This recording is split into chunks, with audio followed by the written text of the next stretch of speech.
வணக்கம். நம்மளுடைய வளர்ச்சியில பங்கெடுக்கக்கூடிய செயல்கள் பற்றி பார்த்துட்டு இருந்தோம்.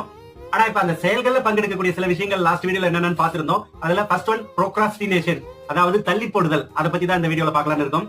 அதாவது ஏற்கனவே செய்யணும்னு முடிவெடுத்து வைத்திருந்த ஒரு முக்கியமான விஷயத்த இன்னொரு முக்கியமான விஷயம் தடையா இருக்குதுன்னா அதை போஸ்ட்போன் பண்ணி வைக்கிறதுல தப்பு கிடையாது. இதுக்கு பேர் ப்ரோக்ராஸ்டினேஷன் கிடையாது, போஸ்ட்போன் பண்றது. ஆனா வாழ்க்கையில ஒரு முக்கியமான முடிவு எடுத்திருப்போம். அந்த விஷயத்தை நாம செஞ்சாதான் இப்ப இருக்கிற ஆபத்துல இருந்து நாம மீண்டு வர முடியும். இப்ப இருக்கிற வறுமை சூழ்நிலையில இருந்து நாம மேல வர முடியும். இப்ப இருக்கிற உடல்நல சீர்பாடுல இருந்து ஆரோக்கியம் பெற முடியும் அப்படின்னு முடிவு எடுத்திருப்போம். ஆனா அதை போய் தள்ளி போடுவோம். உதாரணமா டாக்டர் சொல்லிருப்பாங்க, நீங்க புகைப்பிடிக்கிறத நிறுத்தலன்னா இன்னும் 6 மாசத்துல உங்க உயிர் உத்தரவாதம் இல்ல, நீங்க குடிப்பழக்கத்தை நிறுத்தலன்னா மொத்தமா லிவர் ஸ்பாயில் ஆயிடும், உடலுக்கு ஒவ்வாத உணவுகள்லாம் நீங்க தவிர்த்தே ஆகும். இந்த மாதிரி மன ரீதியாவுமே தேவையற்ற விஷயங்கள்லாம் பேசக்கூடாது, தேவையில்லாத உறவுகள் எல்லாம் மெயின்டைன் பண்ணக்கூடாது, குடும்பத்துல எதிர்காலம் பாதிக்கப்படும் அப்படின்னு அவங்களுக்கு தெரியும்.